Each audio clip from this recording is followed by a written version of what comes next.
කල්පිටිය ඊත්තාල ප්‍රදේශයේ කලපු ආසන්න ජනතාව කඩලාන පරිසර රැක ගැනීමට ඉමහත් මෙහෙවරක් සිදු කරයි. ඔවුන් කඩලාන පරිසර නැවත වගා කිරීම හා පවතින වගාවන් ආරක්ෂා කිරීම මේ වන විට සිදු කරමින් පවතී. එහෙත් මහජන නියෝජිතයන්ැයි කියා ගන්නා පිරිසක් එම ජනතාව සංවර්ධන ක්‍රියායයි රවටමින් මෙම කඩලාන පරිසර විනාශ කරයි. මෙම නිසා ඔවුනට ගංවතර වැනි තත්ත්වවලටද මුහුණ පෑමට සිදු වී ඇත. දැන් මෙතන හොඳයි. දැන් අපි ආවට පස්සේ මේ කඩොල්ල හිටවලා මම පරිසරය හොඳට තියනවා දැන්.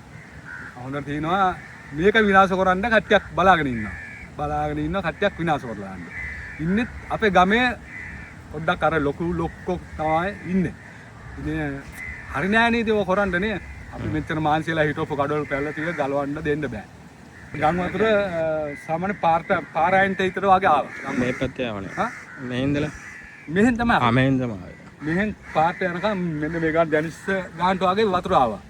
දැනිස්ස ගානට වගේ වතුර අපි ඊට පස්සේ කොල්නි ඉස්කෝලේට ගිහලා තමයි හිටියේ. සුමානක් කීර වගේ හිටියා. ඒ ඉඳන් ඔය දන්නට ආණ්ඩුවෙන් එහෙම යා දුන්නයි දැන් කන්න බොන්න දුන්නා. ඒ කාලේ විලා දැන් සුමානක් කීර හිටියා. අපි එනකොට මෙතන ජරා වෙලා තුමුනේ ඔක්කොම. මේ දැන් අපි සුද්ධ බද්ද කරලා දන්නේ නැද්ද ඔය ලස්සනට මේ පාරන කැලේ වැවිච්ච ඉඳලා ඉතින් පාර සුද්ධ කරන්න බෑ මේ ගස් ගලවන්න බෑනේ ඉතින්. ගස් ගලවන්නවත් ආහම.